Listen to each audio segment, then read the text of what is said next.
Hey guys नमस्कार। मैं आपका दोस्त अमित। स्वागत है हमारे इस यूट्यूब चैनल पर एक बार फिर से। आपके प्यार और आपकी रिस्पेक्ट के लिए मेरे स्टूडेंट्स तहे दिल से शुक्रिया।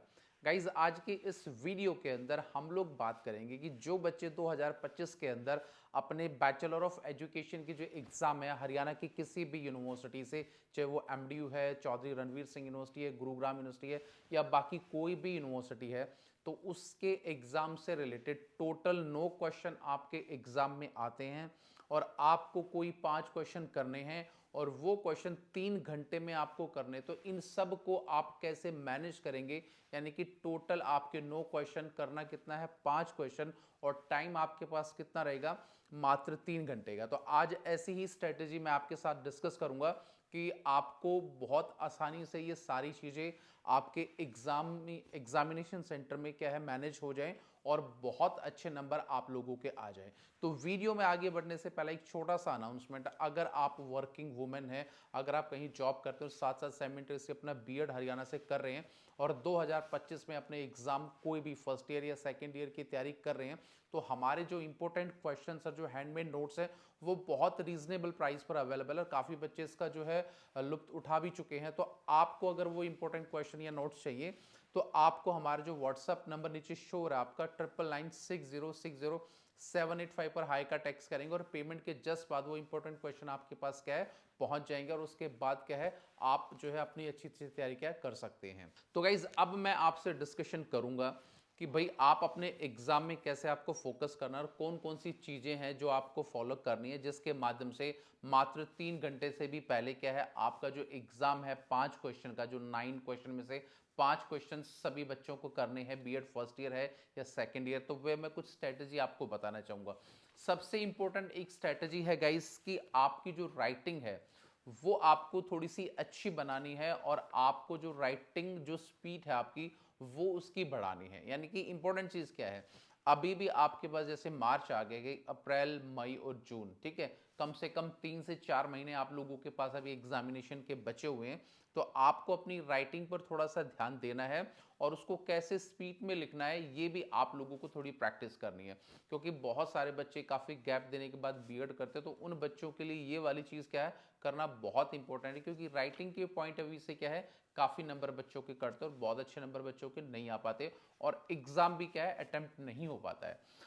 अगला है कि जब भी आप अपने एग्जामिनेशन सेंटर के अंदर लिखने के लिए अपना पेपर बैठेंगे तो जो भी क्वेश्चंस गाइस आप लिखेंगे तो सबसे पहले उसकी डेफिनेशन पूछी गई है या नहीं पूछी गई है, आपको बाय डिफॉल्ट क्या है कम से कम 3 से 4 लाइन की एक डेफिनेशन डेफिनेटली आपको बनानी है, जिसके माध्यम से क्या है आपका जो एग्जाम का आंसर्स है वो बहुत अच्छा होगा। डेफिनेशन लिखना आपको नहीं भूलना है। ये मत बोलना कि सर एग्जामिनेशन ने पूछा ही नहीं तो मैं डेफिनेशन क्यों लिखूं, उसका भी इंपैक्ट पड़ता है और वो बहुत ज़्यादा क्या है हरियाणा के अंदर, एमडी के अंदर या किसी यूनिवर्सिटी के अंदर रोल प्ले करता है। तो डेफिनेशन लिखना वेरी वेरी मैंडेटरी है, वो आपको लिखना है। अगला है कि जो भी क्वेश्चंस आप अपना अटेम्प्ट करेंगे, टोटल 9 क्वेश्चन में से जो 5 क्वेश्चन, पहला क्वेश्चन कंपलसरी है, बाकी 4 यूनिट से कोई एक एक क्वेश्चन आपको करना है, दो दो क्वेश्चन हर यूनिट से आपको दिए जाएंगे। तो उसमें क्या है आपको पॉइंट्स बनाने, जैसे सबसे मैंने लास्ट में पिछले पॉइंट्स में आपको क्या बताया कि आपको डेफिनेशन गाइज लिखनी है और डेफिनेशन लिखने के बाद जब आप क्वेश्चन को इलेबोरेट करने के लिए आगे बढ़ेंगे तो उसमें आपको कुछ इंपॉर्टेंट जो पॉइंट्स है उसका सहारा लेना पड़ेगा।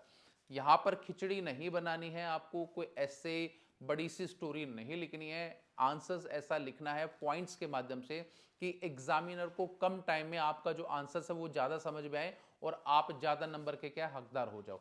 तो जो भी आंसर्स आप गाइस लिखेंगे उसका पॉइंट में मेंशन करना बहुत जरूरी है। अगर पॉइंट्स में मेंशन अगर आप नहीं करेंगे तो यकीन मानिए कि आपका रीअपीयरमेंट तो आ सकता है और साथ साथ आप अगर पास भी हो जाते हैं तो बहुत मार्जिनल नंबर से आप पास होंगे। तो इसलिए ये वाली जो स्ट्रेटेजी है पॉइंट्स वाली, उसको लिखकर और अच्छी तरह से इलेबोरेट करना, ये भी इंपॉर्टेंट पार्ट है बीएड के एग्जाम का। अगला है कि जब भी आप अपना आंसर्स लिखा, आपने डेफिनेशन लिखी और आपने अपने पॉइंट्स लिखे, तो पॉइंट्स लिखने से पहले जितने भी पॉइंट्स आप अपने आंसर्स में मेंशन करना चाहते हो तो उसका फ्लोर चार्ट बनाना बहुत जरूरी है।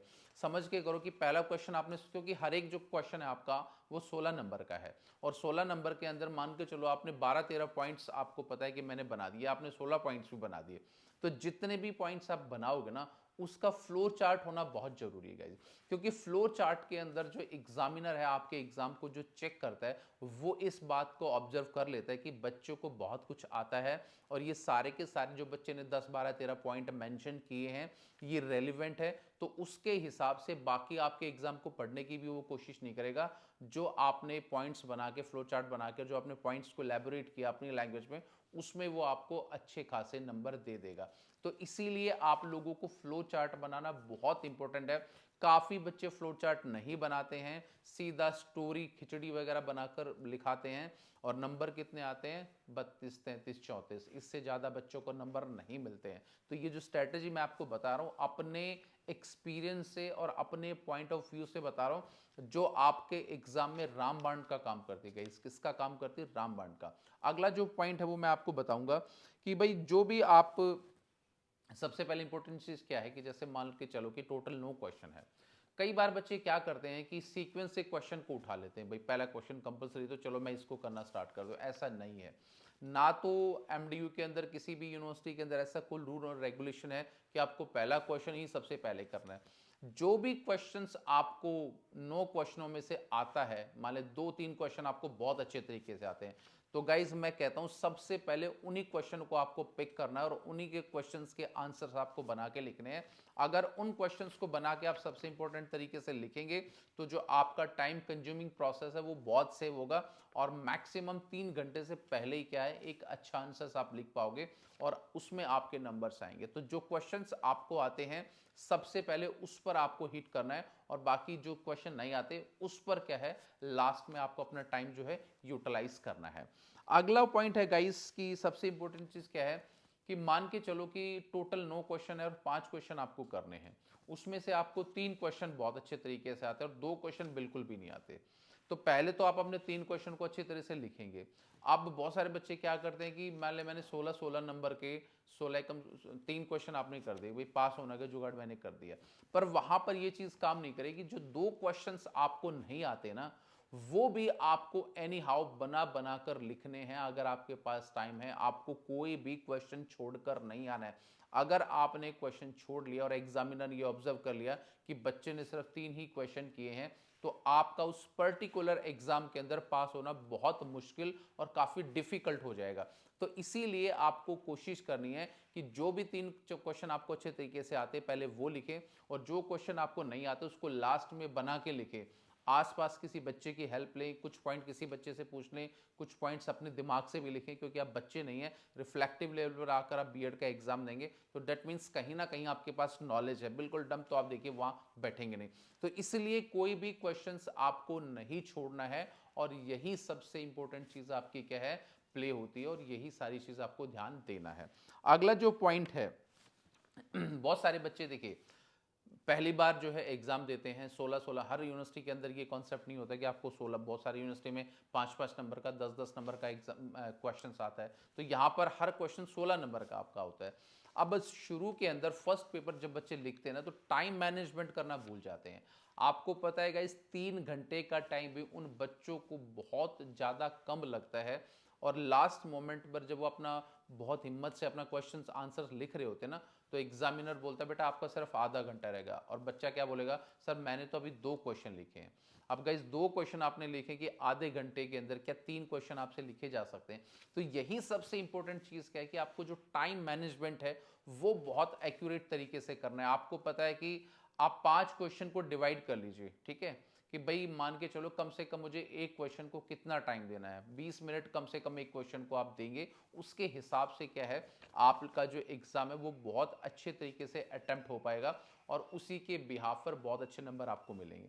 तो यहाँ पर टाइम मैनेजमेंट करना भी बहुत इंपॉर्टेंट है, और जो पॉइंट्स गाइज मैंने आपसे डिस्कस किए हैं ये बहुत इंपॉर्टेंट पॉइंट है, कोई भी आपको नहीं बताएगा। जो भी बच्चा इन सभी पॉइंट्स को फॉलो करके अपने एग्जाम को लिखने की कोशिश करेगा, यकीन मानिए 75 से लेके 80% तक स्टूडेंट के नंबर बन जाएंगे। और आप जो है व्हाट्सएप पे या फिर कमेंट के माध्यम से भी बता सकते हैं कि आपकी स्ट्रेटेजी सर हमने अपना एग्जाम लिखा और बहुत अच्छे नंबर आए। अब कंटिन्यूटी आपको वीडियो मिलेंगी। वीडियो आपको कैसा लगा है इसके लिए लाइक शेयर एंड कमेंट, और मिलेंगे किसी नेक्स्ट वीडियो में। तो till then bye, take care guys, मुस्कुराते रहना। Thank you so much.